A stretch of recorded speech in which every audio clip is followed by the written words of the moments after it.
Quando eu estudava sociologia, eu entrei na faculdade nos anos de 1949.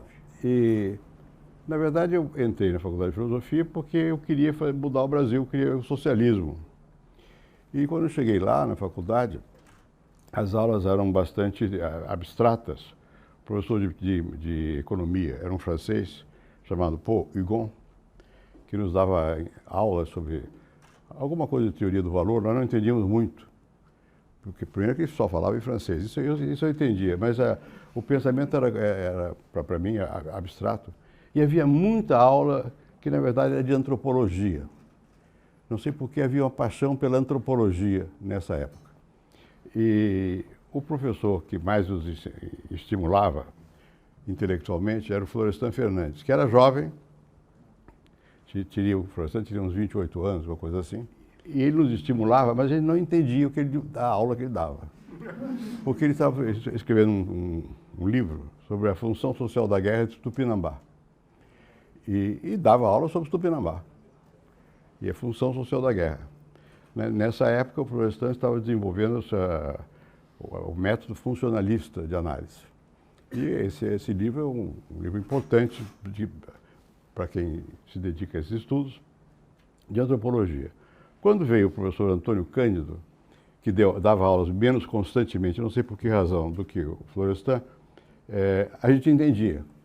E nós líamos muito sobre teoria sociológica, um manual de um sujeito chamado Hans Freyer, e que nos introduzia a sociologia alemã. Depois veio o livro mais tarde do Aron, sobre a sociologia alemã. Então nós hesitávamos entre o funcionalismo para poder entender, sobretudo os autores ingleses de antropologia, que eram muito bons, o Malinowski, que tinha muita influência também, enfim, e vários outros.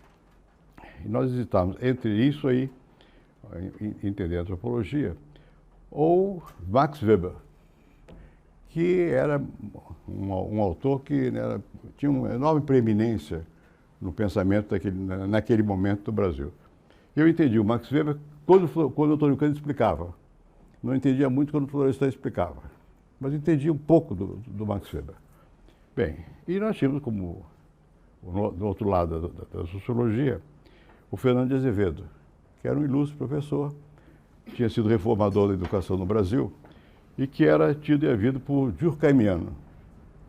Então, o Durkheim era o positivismo sociológico. E nós líamos todas as regras do método e tal, o fato social é anterior, posterior, coercitivo, enfim, o beabá dessa questão. Líamos alguma coisa de Max Weber, sobretudo a ética protestante, que era mais acessível do que economia e sociedade, e muita antropologia, muita antropologia. E havia um alemão chamado Emílio Willems. Roberto, não sei se foi aluno dele, acho que não, vem depois. E o Willems tinha sido professor dos Estados Unidos, era alemão, e dava estudos de comunidade. E eu, jovem, que fazia literatura, com Boris Falso, nós tínhamos uma revista chamada Revista dos Novíssimos, com o Décio Pinhatari, todos ficaram famosos, menos eu. O Décio Pinhatari, é verdade, na literatura. Os irmãos Campos, o Décio Pinhatari, Boris tinha uma revista. Então, nós estávamos entre a poesia, mudar o Brasil, o socialismo, e vinham com essa teoria para cima de nós. Bom, era meio surpreendente, né? O Florestan tinha traduzido Marx, a História Crítica da Economia Política. Mas nessa época, ele não falava sobre esse tema. E havia uma espécie de separação entre a nossa formação intelectual e as nossas aspirações político-sociais. Difusas, confusas, mas eram assim. Bem, quando terminamos o curso e tal, 50 e poucos, 52, sei lá, época muito agitada no Brasil, né? O governo do Getúlio, depois o suicídio do Getúlio. A universidade era muito antigetulista, né? E, bom, nesse ambiente bastante acadêmico, nós queríamos, na verdade, imitar as grandes escolas europeias, se fosse possível. E nossa dedicação era totalmente aos livros e essa coisa toda. Bem, o José Arthur Janotti, mais tarde, tinha ido para a Europa, estudar em Rennes, eu creio. Era Rennes. E voltou com ele tinha um professor lá, que era especializado em leituras sistemáticas dos grandes autores. E eu me lembro que uma vez eu estava no Rio de Janeiro, meu pai estava lá, meu pai nessa época era deputado lá, morava perto do Arpoador. E eu, o Janote, e o Darcy Ribeiro, que era amigo dos meus pais, era antropólogo conhecido e tal, estava na praia, tomando banho de mar, coisa boa. E o Janote veio com a ideia de lermos o Marx, lermos o autor, mas ler a moda francesa, a moda que ele aprendeu lá, sistematicamente, etc, etc. Então isso foi a primeira vez que nós formamos um grupo para ler o Marx. E nós éramos jovens, nessa altura não era mais aluno, era jovem assistente da faculdade. Nós estávamos fazendo pesquisas sobre orientação. Eu trabalhei com o Florestan Fernandes e com o Roger Bastide, que é um sociólogo francês. O Roger Bastide tinha uma outra formação, ele era protestante de origem e nos fazia ler psicanálise, que era uma coisa muito duvidosa na época, né? E o que ele fazia, na verdade, visto de hoje, é que ele fazia o resumo do que acontecia na cultura mundial. E nos fazia ler alguns autores, um pouco fora da caixinha, não eram aqueles clássicos, Durkheim, Weber, era Durkheim e Weber, não era nem Marx. Então o Janote propôs que nós fizéssemos uma leitura do Marx. E foi isso que deu início ao seminário sobre Marx aqui em São Paulo. E nós lemos o Marx, nós lemos durante anos. E não sei se o interesse era ler o Marx ou era jantar depois. Sempre tinha um jantar, era agradável, uma certa convivência com algumas pessoas, alguns vieram. O Roberto era aluno meu nessa época, ele se juntou ao grupo. E outros, mas o Michel Leuver, que é o. Hein? Não, o Bento era mais. Também. O Bento eu acho que já era, assim, não me lembro, assistente. E nós começamos a ler. Nós lemos anos a fio, o Capital e a História Crítica da Mais-Valia, que são volumes enormes. E líamos com a paixão erudita. Uns liam em inglês, outros em alemão, outros em italiano, pedantismo, né? Bom, porque era assim, a formação, quando estava no negócio de filosofia, nós líamos Descartes, um que lia em latim, outro em francês, para fingir que a gente sabe. Bom, isso foi o que deu origem ao meu contato, portanto, com as obras do Marx. Depois eu falo da política, mas com as obras do Marx, não foi via acadêmica, universidade, foi via esse grupo de leitura do Capital. Antes da moda. A moda foi posterior, a moda europeia, Lígula Capital, Alto do Serra, é muito depois. Isso é uma moda local aqui, de ler o Capital. E claro que a gente aprende, lendo com meticulosidade, a gente aprende razoavelmente e brigávamos muito. Nos meus volumes do Capital, que estão em algum lugar por aí, tem anotado ainda as brigas que nós tínhamos lá. Havia basicamente duas orientações. Uma, como é que era? O cogito fundante, uma coisa assim, que o Bento Prado discutia muito a respeito disso. Ou seja, qual é o papel do indivíduo na história. O ego, como é que você faz? E o Descartes, eu não sei o quê, não sei. E o outro, que era a leitura, mas era fenomenológica, que o jornal tinha feito um curso sobre Russell na Europa.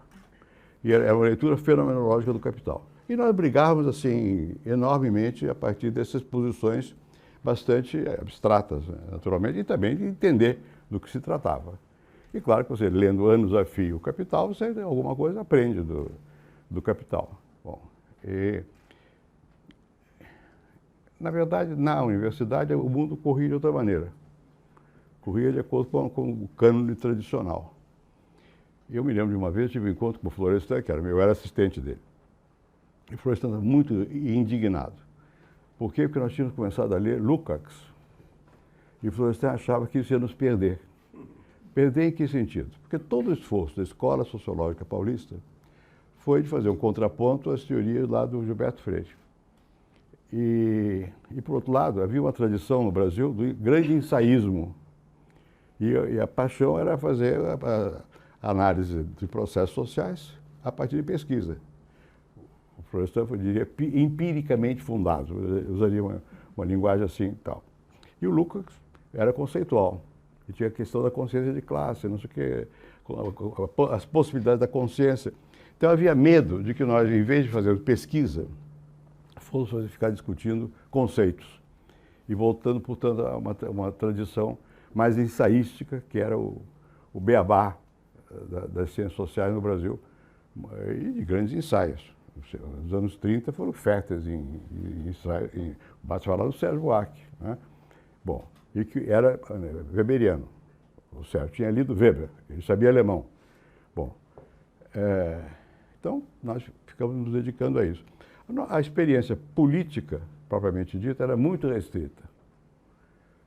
Que eu me lembre, eu que tinha tido participação anterior. Essa leitura foi feita na segunda metade dos anos 50. E a invasão da Hungria foi em 1956. Em 1956 houve um manifesto contra a invasão. Eu subscrevi o manifesto. Portanto, já estava afastado da ortodoxia que predominava. E, na verdade, na política brasileira, o Partido Comunista, não se discutia Marx, nada disso. Não era isso. Os temas eram outros, se dava de barato que era marxista, mas não se discutia. Esse grupo que se reuniu para discutir o Marx tinha pouca experiência política. O Paul Singer, que morreu recentemente, infelizmente, que era uma pessoa muito boa gente e culto, ele tinha sido militante sionista e foi para o Partido Socialista. Eu, que tinha militância comunista, achava o socialismo uma traição. Era essa a visão da época. Nessa época já não, mas até então era isso. O Janotti nunca teve experiência política nenhuma, que eu saiba, de militância, a maioria, né? Fernando Novaes, que participava, que é historiador, bom historiador, era por osmose, porque a sogra dele tinha ganho o prêmio Stalin da Paz. Esqueci o nome dela, porque ela via a Guerra da Coreia, e ela fez um desfile e botou uma faixa: os soldados dos nossos filhos não irão para a Coreia. Ganhou o prêmio Stalin da Paz. Prêmio que deu um trabalho enorme em 64 ao Fernando para esconder, né? Mas, enfim, o Fernando não era uma pessoa de militância. Nenhum de nós, na época, nós estávamos dedicados eruditamente a entender o Capital, o Marx. Claro que todos tinham tendência a mudar as coisas, mas não tinha militância concreta, prática, a não ser eventual aqui, ali e tal. Muito bem. Mas havia um problema. Como é que a gente vai transformar a análise conceitual que proveio do conhecimento do marxismo, com os pedantismos de Husserl, de Hegel, sei lá, do que fosse, Lukács, o que fosse, mas como é que vamos transformar isso em alguma coisa que analise processos sociais concretos? Nós tínhamos que fazer teses de doutoramento. Estávamos todos na fase de escrever teses de doutoramento e fazer pesquisa. Bom, no caso de sociologia, havia uma pesquisa grande que a Unesco patrocinou em São Paulo, que era sobre as relações raciais. E era o Roger Bastide e Florestan Fernandes. Eu era assistente deles. E nós fazíamos pesquisa e tal. Veio o Lévi-Strauss, tinha escrito um livro sobre raça e classe, um folheto do Lévi-Strauss. O Lévi-Strauss havia sido professor da faculdade, ele já não era, mas tinha certamente influência. Nós líamos toda aquela literatura do estruturalismo antropológico e tal coisa, mas tinha que traduzir aquilo em como é que usar o instrumental teórico na análise de processos. O Florestan escreveu um trabalho que é muito interessante, que ele sempre escrevia muito e bastante complicado, mas ele fez as diretrizes de interpretação do fenômeno de interação aqui em São Paulo, para preparar para a pesquisa. O Florestan, embora ele não ensinasse nada a respeito de dialética de marxismo, nessa época ele era funcionalista, era um homem de uma formação enorme, lia tudo. Eu era vizinho dele, na rua Nebraska, aqui no Brooklyn. Então eu via como é que ele trabalhava de uma maneira estupenda, com a mão, tomando nota em fichas, e lia, e nos fazia ler também. Lia coisas que hoje não se lê mais. Gustave Le Bon, tem que ler e fichar e não sei o que e tal. Tinha um outro que era La Monnaie, le Crédit, c'est pas quoi, que eram vários volumes. Bom, tinha que ler. tínhamos que, enfim. Mas ele tinha desconfiança dessa coisa de dialética. E nós não sabíamos muito bem o que fazer com ela. Na verdade, no meu caso, as muletas para transformar o que se sabia, se é que se sabia, conceitual, em alguma coisa instrumental para analisar processos, foi curioso, porque foi o Sartre que escreveu um livro, Questão de Méthode, eu creio, e que dava pistas para você usar o método dialético para entender um pouco mais os processos. Aí cada um de nós tentou usar aquele instrumental para poder, na sua experiência como professor e acadêmico, professor nem tanto, mas mais de pesquisa, para poder utilizar. Disso, no nosso caso, resultaram várias teses. O Janotti escreveu uma tese sobre o processo do trabalho, e uma coisa muito complicada. E como estava o background disso, era a discussão com o Bento Prado, né? O Janotti queria deduzir a lógica das relações concretas de trabalho, como se você pudesse tirar a lógica do capital, das relações de trabalho. Bom, mas fez um esforço, escreveu lá essa sua teoria. O Otávio Vianney escreveu sobre o Paraná, os negros do Paraná. E eu escrevi sobre o Rio Grande do Sul e Santa Catarina, eu junto com o Otávio, sobre Santa Catarina. Na questão de Santa Catarina, nós estávamos ainda engatinhando para saber o que fazer com a nossa experiência intelectual e a nossa experiência empírica, prática de pesquisa. A mim coube sobre cor e mobilidade social em Florianópolis. A mim coube a parte histórica. Eu estava a parte das relações existentes, fazíamos pesquisa. E nós estávamos aprendendo a fazer pesquisa, que também era novidade, pesquisa quantitativa. Passar questionário, depois analisar os questionários. A mudança foi muito grande em tudo isso. Nós tínhamos uma enorme quantidade de informações e tinha que processar a informação. Tinha um americano chamado Lazarsfeld, que tinha desenvolvido métodos de pesquisa. E tinha outro chamado Stauffer. Eles escreveram uma vez uma coisa sobre American Soldier, soldado americano. E desenvolveram várias técnicas de pesquisa. E nós queríamos imitar aquilo. Cadê que o nosso professor de estatística entendia disso? Nada. Né? O grande professor de estatística, então, era na Faculdade de Economia, era um inglês. Mas ele tinha feito a previsão de safra em Portugal e no Brasil. Quer dizer, coisa objetiva. Ele não entendia nada de escala de opinião pública, não sei o que lá. Nós tentamos, empiricamente, como diríamos, aplicar alguma coisa de escala de relação, de preconceito, não sei o quê, muito tosco. E, na verdade, para processar esses dados, nós fomos parar na Faculdade de Medicina. Por quê? Eu tinha um rapaz lá, que era nosso amigo, depois foi diretor da FAPESP, e que disse que lá na medicina eles tinham umas máquinas processadoras IBM. Para quê? Para o pessoal, pagamento pessoal e tal. Então, no meu caso, eu fui para lá perfurar os cartõezinhos. Sim, não, e você tinha uma máquina que fazia, em francês se chama trieuse, que fazia a separação das coisas. E aparecia lá, você pegava um papel e anotava, sim, 40, não, 30. Era assim, não havia nenhuma sofisticação maior. Porém, na parte de análise histórica de processo, a coisa foi mais fácil. Mais fácil, quer dizer? Bom, a mim coube estudar os negros do Rio Grande do Sul, muito bem. Intoxicado, com boas leituras, do Sartre, do Lukács, não sei o quê, e do Marx. E claro, nós éramos também conscienciosos, obviamente, quer dizer, li a literatura toda. Então, sobre o Rio Grande do Sul, eu levantei o que tinha. Fui muitas vezes ao Rio Grande do Sul, morei em Pelotas, não sei o quê, arquivos e tal, para discutir o negócio da escravidão. O contraponto era o Nordeste, Gilberto Freire, as teorias do Florestan e do Roger Bastide. Ali tinha uma coisa concreta. Bom, e se vocês forem ler a introdução que eu escrevi nesse livro, que chama-se Capitalismo e Escravidão no Rio Grande do Sul, eu escrevi 3 introduções.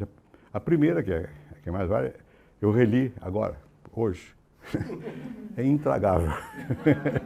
Porque é pedante, é difícil de entender, né? Você podia dizer de forma mais simples, não era. Primeiro que é tese tem que demonstrar conhecimento e tal. O Sérgio Buarque ia examinar, o Florestan, o Caio Prado, enfim, é essa gente. Eu tinha que fazer uma coisa e tal. E qual foi o esforço digamos, de utilizar a dialética marxista nessa época. Como é que nós vamos estudar o capitalismo e a escravidão? Os conceitos, tinha que fazer tinha que ser uma análise totalizadora. Tinha que fazer o jogo entre abstrato e concreto, entre o particular e o geral, e ver qual é o sentido daquilo, em termos da dialética marxista e da dialética em geral. Ora, todo o trabalho do Marx foi mostrar, olha, o concreto é o lucro, o conceito é a mais-valia. Você não entende o lucro, você não entende a mais-valia. O lucro está aí, é concreto. A mais-valia é abstrata, mas você tem que fazer o jogo entre os dois para poder entender. Só que o escravo produz ou não mais-valia? É complicado. O escravo não é proletário. Você tem que inventar, tem que conceituar. E tem que ver como é que se dá a formação. O Fernando Novaes fez isso também, de um ponto de vista mais geral. Como é que você dá a formação de uma economia que está inserida no sistema internacional, porque exporta. No caso do Sul era charque, exportava para Cuba, para não sei para onde tem escravo para comer. Né? Agora, ele não é operário. O capital não é variável, para usar a linguagem marxista. É fixo. Você compra a mão de obra. E ela tem um custo. E esse custo também é fixo. Ou seja, você tem que alimentar o escravo, mal ou bem, mas tem que alimentar o tempo todo. E ali eu tinha uma vantagem, e tem um francês chamado Louis Couty, que tem um estudo muito bonito sobre a época da charqueada do Rio Grande do Sul, que mostrava bem como é que se dava o processo produtivo. E acontece que no Uruguai e na Argentina também tinha fabricação de charque, saladeiros, que eles chamavam. Só que a mão de obra era livre. Então, na concorrência, o escravo perde. Por quê? Porque a mão de obra é livre, você não paga quando ele não trabalha. E o caso da charqueada é sazonal. Você tem um escravo, tem que comer, tem que se vestir. Por menos que custe, custa. E você vê logo a diferença. Bem, e depois, como é que eu vou usar o Lucas? Qual é a consciência do escravo? A consciência do escravo ele quer ser igual ao senhor, ser livre. Não é? Você não vai propor a escravidão como condição de vida. O trabalhador vai propor que todo mundo trabalhe. É diferente. Então você tem que reconstruir aquele todo, fazer analiticamente e fazer, se for possível, o jogo dialético, mas dentro de uma certa, tem que saturar historicamente os seus conceitos.